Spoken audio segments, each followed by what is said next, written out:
Hello students, so today we are going to start packing efficiency कि what is packing efficiency, packing efficiency क्या होती है. ठीक है. Before discussing packing efficiency in detail, we must know what is the meaning of packing efficiency. तो packing efficiency की हम definition लिख लेते हैं. वो क्या है? Packing efficiency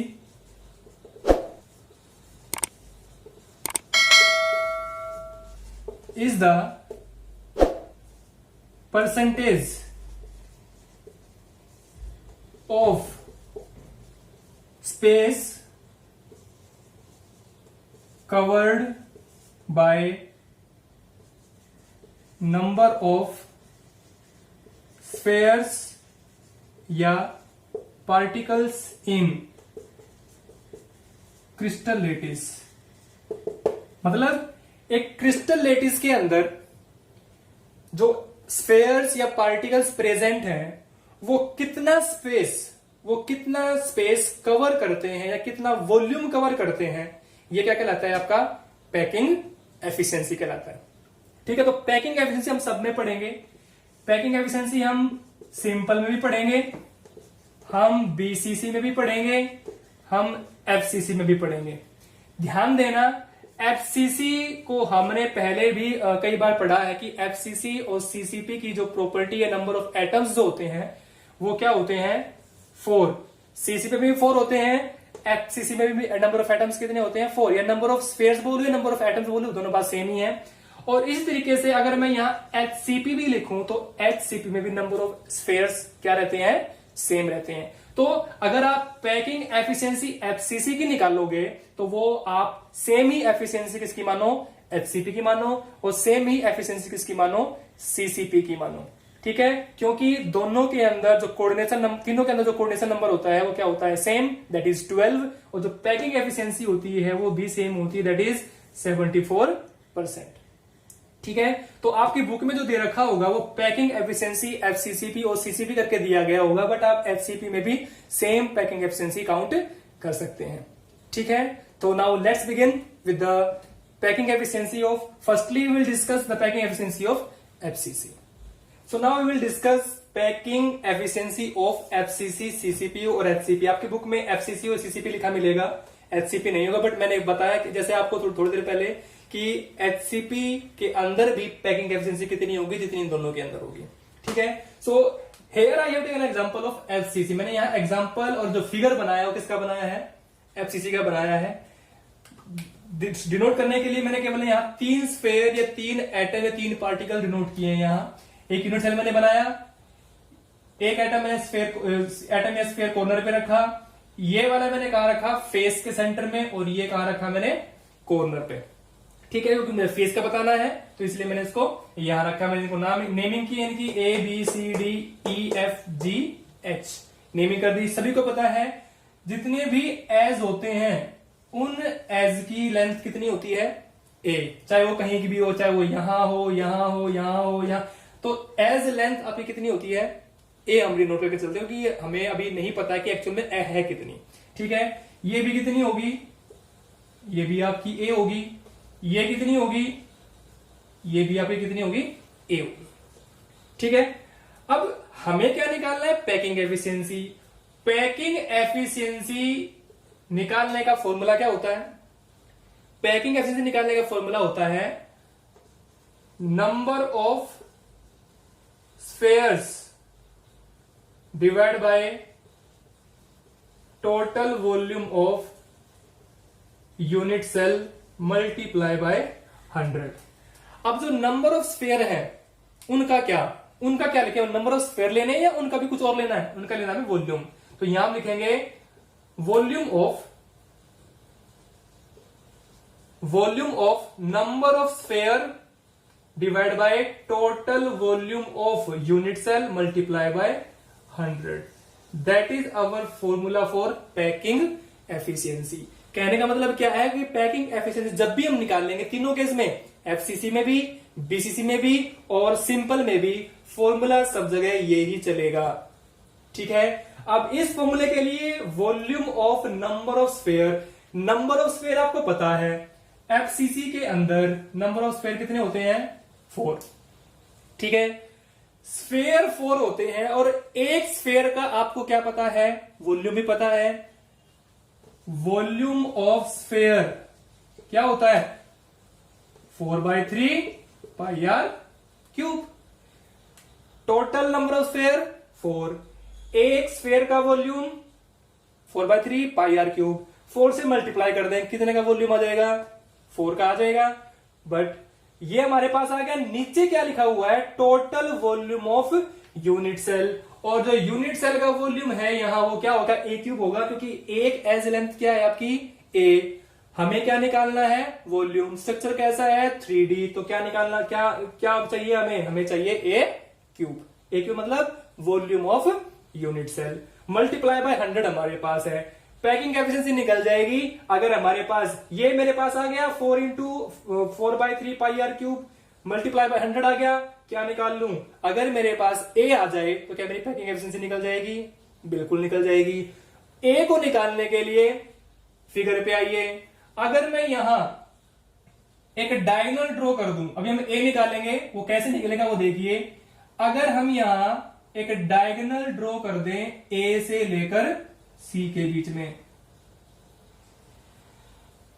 कर दिया, इस डायगोनल को नाम दे दीजिए डायगोनल बी।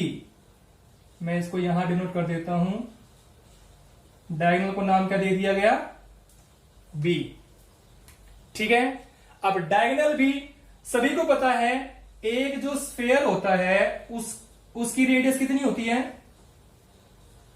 आर। डायमीटर कितना हो जाएगा,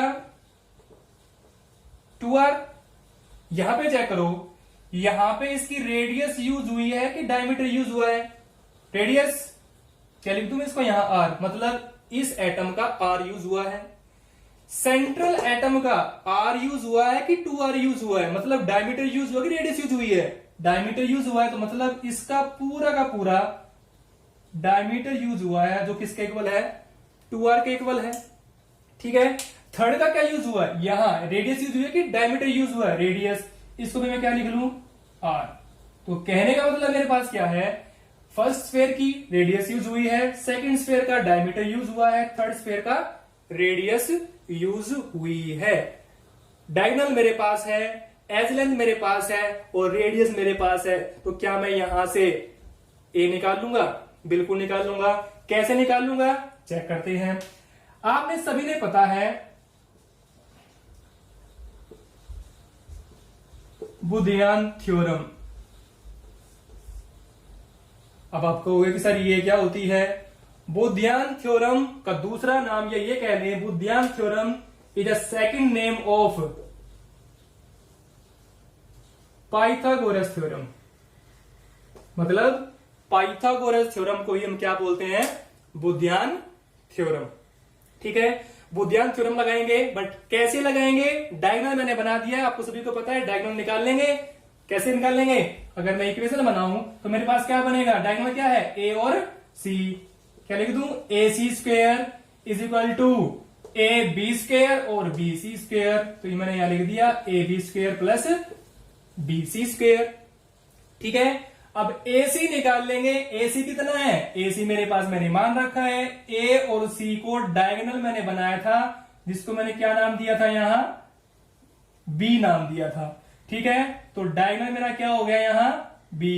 तो क्या मैं ए सी की जगह लिख दूं बी स्क्वेयर, लिख सकता हूं। ए बी मेरा क्या है, ए से बी मेरी एज लेंथ है, जिसको डिनोट किससे किया, ए से। क्या हो जाएगा, ए स्क्वेयर प्लस बी सी मेरी क्या है, बी सी मेरा क्या है, ए है, तो ये भी क्या हो जाएगा, ए स्क्वेयर। क्या लिख दूं, b square is equal to 2a square. क्या मैं लिख दूं, b is equal to √2a। ये मेरे पास क्या आ गया, ये मेरे पास डायगोनल आ गया, b is equal to √2a diagonal आ गया। बट मुझे क्या चाहिए, मुझे तो a चाहिए, मुझे तो क्या चाहिए, ये a चाहिए ना। तो a क्या लिख दूं मैं, क्या यहां से मैं लिख दूं a is equal to b by √2, लिख सकता हूं। ठीक है, बट उससे पहले आपको एक चीज और भी तो पता है, क्या आपको रेडियस नहीं पता, और पता है, अगर radius means if radius is R. अगर रेडियस आर है तो AC किसके इक्वल हो जाएगा? क्या मैं लिख दूं? AC is equal to R plus 2R plus R। Check करो, इफ रेडियस इज R, अगर R मेरी रेडियस है तो रेडियस के अकॉर्डिंग AC क्या है? क्या AC is equal to R plus 2R plus R हो जाएगा? R इसका, 2R इसका और R इसका। AC क्या मान रखा है आपने? AC मान रखा है आपने B, तो B इज इक्वल टू, क्या ये 4R नहीं हो गया? Yes, B is equal to 4R और B is equal to √2a। क्या दोनों को इक्वेट कर दूं? मीन्स जब मैं कह दूं by putting the value of B into this equation, अगर मैंने ये वैल्यू इस इक्वेशन में रखी तो मेरे पास क्या आएगा? मेरे पास आएगा 4R is equal to √2a। आ गया। अब 4R is equal to √2a आया, मुझे क्या चाहिए? मुझे तो a चाहिए, तो a इज इक्वल टू क्या हो जाएगा? क्या लिख दूं?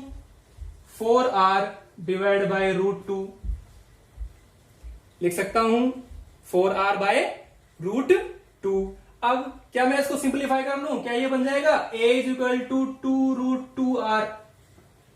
√2 हटाएंगे नीचे से तो ऊपर भी √2 से मल्टीप्लाई, नीचे भी √2 से मल्टीप्लाई। जब हम √2 हटाना चाहेंगे डिनोमिनेटर से तो √2 से मल्टीप्लाई ऊपर भी करेंगे, √2 से मल्टीप्लाई नीचे भी करेंगे, तो सिंप्लीफाई करने के बाद क्या आ जाएगा? a is equal to 2√2R आ गया। अब मेरे पास क्या आ गया? क्या a आ गया? बिल्कुल आ गया। मुझे यही तो चाहिए था भाई, ये मेरे पास है, ये मेरे पास है, मुझे ये तो चाहिए। क्या निकालने के लिए? पैकिंग एफिशिएंसी निकालने के लिए। अगर a मेरे पास ये आ गया तो फिर मेरे पास a³ क्या हो जाएगा? क्या मेरे पास हो जाएगा कि √2 का क्यूब, मीन्स 2√2R का होल क्यूब। यस और नो? हो जाएगा। अब इस वैल्यू को यहां रखना है, मल्टीप्लाई डिवाइड करना है, आपका क्या आ जाएगा? पैकिंग एफिशिएंसी आ जाएगी। किसकी? FCC की। कैसे आएगी? चेक करते हैं। उसके लिए मुझे फिगर अप करना पड़ेगा। मैं फिगर अप कर रहा हूं, ध्यान से सुनेंगे। या फिर मैं कहूं कि मैं इसी फॉर्मूले के अंदर मैं वैल्यू पुट कर रहा हूं, volume of number of sphere. सबसे पहले नंबर ऑफ स्फेयर कितने हैं आपके? 4। एक स्फेयर का वॉल्यूम कितना? 4/3 πr³ हो जाएगा। मल्टीप्लाई बाय क्या है? 100। नीचे क्या है? Total volume of unit cell a³ मैंने ये निकाल दिया यहां। a³ की वैल्यू को यहां लाके पुट कर दीजिए। क्या मैं लिख दूं यहां? 2√2R का क्यूब लिख सकते हैं। सिंप्लीफाई कर लीजिए। सिंप्लीफाई करोगे ऊपर क्या आ जाएगा? 16/3 πr³। नीचे क्या आ जाएगा? 2 को 3 टाइम कितना? 8 आ जाएगा, इंटू √2 को 3 टाइम क्या 2√2 आ जाएगा? क्या 8 2 जा 16√2 लिख दूं? ये आ जाएगा 16√2 और पीछे क्या है? R, तो क्या R³ आ जाएगा। मल्टीप्लाई बाय क्या है? 100 आ जाएगा। √3 से √3 कैंसिल हो जाएगा, ठीक, सॉरी, R³ से R³ कैंसिल हो जाएगा। अब जो कुछ बचा है उसको हमने सोल्व करना है। इसको सोल्व करने के लिए मैं यहां आ रहा हूं। क्या बचा आपके पास? 16/3 पाई डिवाइड बाय 16√2 इंटू 100। पाई की वैल्यू आप रखिए 3.14। पाई की वैल्यू क्या रखेंगे? 3.14। √2 की वैल्यू पता होगी 1.414। सिंप्लीफाई करोगे, जब आप इसको सिंप्लीफाई करोगे तो आपके पास जो वैल्यू निकल के आएगी वो कितनी आएगी? 74। कितनी निकल के आएगी? 74, जो कि एक्चुअल में पैकिंग एफिशिएंसी है। किसकी? FCC की, CCP की या HCP की। ठीक है। So that is all about the packing efficiency of FCC। So now we will find out the packing efficiency in BCC. पहले हमने निकाली है FCC की, CCP की और HCP की। मेनली हमने FCC कंसिडर किया था, ठीक है। अभी निकालेंगे हम किसकी, BCC की पैकिंग एफिशिएंसी। फिगर कुछ इस तरीके का होगा। सिंपल यूनिट सेल के अंदर मैंने एक एटम रखा है A कॉर्नर पे, एक एटम रखा है F कॉर्नर पे, और A से F तक जब हम जाते हैं तो पूरी बॉडी के बीच में एक एटम मैंने और रखा है, ठीक है। A से F जो मैंने लाइन लगाई है ये मेरा क्या है, बॉडी डायगोनल। A से F मेरा क्या है, बॉडी डायगोनल, और F से D मेरा क्या है, फेस डायगोनल। थोड़ी देर पहले हमने निकाला था, ठीक है।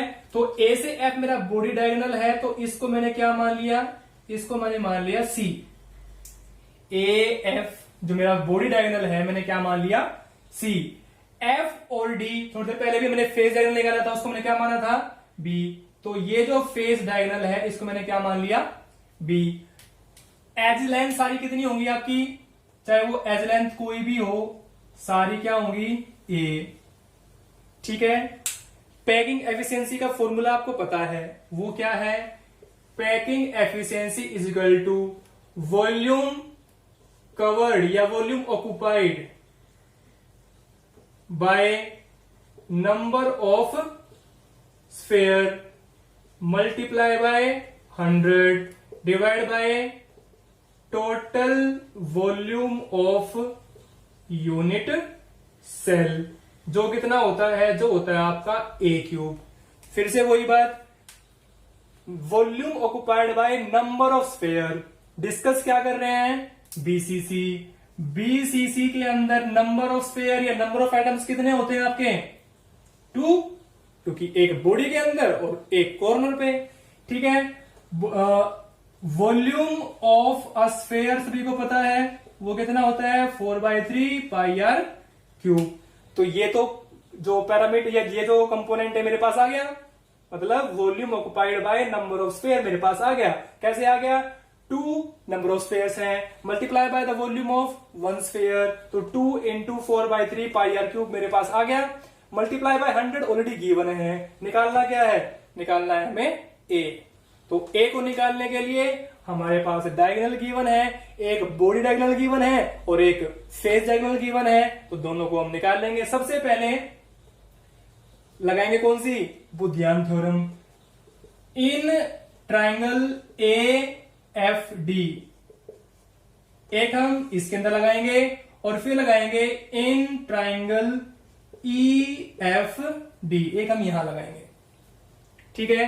कैसे लगाएंगे वो चेक करना है। इसके अंदर जो हम फायदा लगाएंगे तो AF square is equal to, AF square क्यों बोला मैंने, क्योंकि बॉडी डायगोनल क्या है आपका, A से F तक। तो A से F तक आपका बॉडी डायगोनल है, तो इसीलिए AF square is equal to AD square plus, अगर मैं बात करूं इसकी तो ये क्या है, F और D, तो ये आएगा FD स्क्वायर, क्योंकि मेरा ट्रायंगल क्या बना है, ट्रायंगल बना है AFD।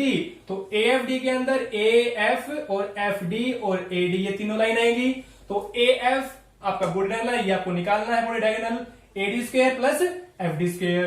AF आपका क्या मानना है आपने, AF हमने मानना है अपना C, तो ये क्या आ गया, C square is equal to AD, A और D ये आपकी क्या है, एज लेंथ, क्या मानेंगे A, क्योंकि सारी एज लेंथ क्या होती है आपकी, A होती है, तो ये हो जाएगी आपकी A square plus FD check करो, F और D इस ये क्या आपका फेस डायगोनल, क्या मान रखा है आपने इसको B, तो ये क्या हो जाएगा आपका B स्क्वायर, ठीक है।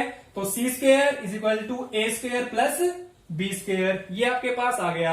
अब यहां पे A अलग कंपोनेंट है, B अलग कंपोनेंट है, C अलग कंपोनेंट है। अगर मेरे पास B स्क्वायर या B की वैल्यू मुझे पता लग जाए तो मैं क्या निकालूंगा, A निकालूंगा, C निकालूंगा। तो B निकालने के लिए उसने दूसरा ट्रायंगल क्या बनाया है, ट्रायंगल EFD। तो ट्रायंगल EFD के अंदर उसने क्या कहा है कि जो ट्रायंगल आपका EFD बना है वहां आप B को निकाल लो, तो आपके पास जब B निकल जाएगा तो आपका क्या निकलने में हेल्प हो जाएगी, C निकलने में हेल्प हो जाएगी। तो यहां मैं क्या लिख दूं, पाइथागोरस थ्योरम। पाइथागोरस थ्योरम क्या होगी, यहां F D square is equal to E F square plus E D square. ध्यान दें, एफ डी निकालना है तो एफ ई एफ और ई डी तो ई एफ स्क्वेयर और ई डी स्क्वेयर। एफ डी क्या मान रखा है, बी, तो क्या हो गया बी स्क्वेयर। एफ डी क्या मान रखा है, बी, तो क्या हो गया B square is equal to E F square. E F square, अब ये क्या है आपकी एज लेंथ, तो इसको क्या मान सकते हैं हम ए, तो ये क्या आ गया आपका A square plus E D. E D भी क्या मान रखा है ए, तो ये भी क्या आ गया आपका ए स्क्वेयर। तो बी स्क्वेयर इक्वल टू क्या आ गया 2a स्क्वेयर। अब बी स्क्वेयर आ गया 2a स्क्वेयर के, अगर मैं इस बी स्क्वेयर को यहां पुट कर लूं तो मेरे पास इक्वेशन क्या बन जाएगी, तो मेरे पास इक्वेशन बन जाएगी C square is equal to A square plus 2a square. ठीक है, अब C square is equal to क्या लिख लूं 3a स्क्वेयर। भाई 1a स्क्वेयर ये हो गया, 2a स्क्वेयर ये हो गया, क्या मैं इसको लिख दूं c is equal to √3a हो जाएगा, बिल्कुल हो जाएगा। तो c की वैल्यू आपके पास क्या आ गई, c आ गया आपके पास √3a। बट मुझे तो क्या चाहिए, मुझे चाहिए a निकालने के लिए आपके पास फिर से वही बात क्या है कि a से f तक आपके पास 3 स्फेयर आए हुए हैं। 3 स्फेयर आए हैं तो फर्स्ट स्फेयर का कितना यूज हुआ है, डायमीटर यूज हुआ है कि रेडियस यूज हुई है, तो यहां यूज हुआ है आर का मतलब रेडियस, यहां क्या यूज हुआ है 2r का मतलब डायमीटर, यहां क्या यूज हुआ है आर का मतलब रेडियस। अगर आप चेक करें तो यहां पे AF is equal to R plus 2R plus R आपके पास रेडियस यूज हुई है, तो उससे पहले लाइन क्या लिख लेंगे, if R is the radius. अगर R रेडियस है तो वो मेरा C निकालने में हेल्प करेगा। कैसे करेगा, AF आपका क्या मान रखा है आपने, AF मैंने मान रखा है C, तो C इज इक्वल टू, इनको जोड़ दीजिए, क्या आ गया 4R, C मेरे पास आ गया 4R, यहां C मेरे पास क्या आया था √3a। अगर मैं इस C की वैल्यू यहां पुट कर दूं तो मेरे पास क्या बनेगा, मेरे पास बनेगा 4R is equal to √3a। C की वैल्यू यहां पुट कर दी, वैल्यू बन गई 4R is equal to √3a। निकालना क्या है, मुझे तो निकालना है a, तो a इज इक्वल टू क्या आ गया 4R बाय √3, क्या आ गया 4R बाय √3। बट a भी नहीं चाहिए, मुझे क्या चाहिए a क्यूब। क्या मैं इसका a क्यूब बना लूं, बिल्कुल बना सकता हूं। a cube is equal to क्या आ गया 4R बाय √3 का होल क्यूब। अगर मैं इस वैल्यू को यहां रख दूं तो मेरा आंसर निकल जाएगा। सिंप्लीफाई कर लेते हैं, उसको सोल्व कर लेते हैं। सोल्व कैसे करेंगे, ध्यान से देखना है। Volume occupied by number of sphere, number of sphere कितने हैं 2, मैं निकाल रहा हूं packing efficiency. Number of sphere 2 multiply by एक स्फीयर का वॉल्यूम कितना 4/3 πr³ मल्टीप्लाई बाय क्या है 100 divide by total volume of unit cell कितना a क्यूब मेरा क्या आया a cube is equal to 4R by √3 का होल क्यूब। क्या लिख दूं नीचे 4R बाय √3 का होल क्यूब। इसको सिंप्लीफाई करना है। सिंप्लीफाई कैसे करें, क्या बनेगा, क्या इसको लिख दूं 8/3 πr³ इंटू 100 डिवाइड बाय, इसको कीजिए सोल्व। इसको जब सोल्व करोगे तो क्या बनेगा, क्या बन जाएगा 4 3 time 64 divide by 3√3 into r³ से r³ कैंसिल हो जाएगा। आप इसको भी सिंप्लीफाई कर सकते हैं, 3 भी आपका कैंसिल हो सकता है। तो कहने का मतलब क्या है कि आप इसको सिंप्लीफाई कर सकते हैं, और वो सिंप्लीफाई करने के बाद जो आप, मेरे पास जगह नहीं है, मैं सिंप्लीफाई इसलिए नहीं कर रहा हूं, तो इसलिए आप सिंप्लीफाई जब आप करोगे तो सिंप्लीफाई करने के बाद जो आपके पास पाई की वैल्यू क्या रखनी है 3.14।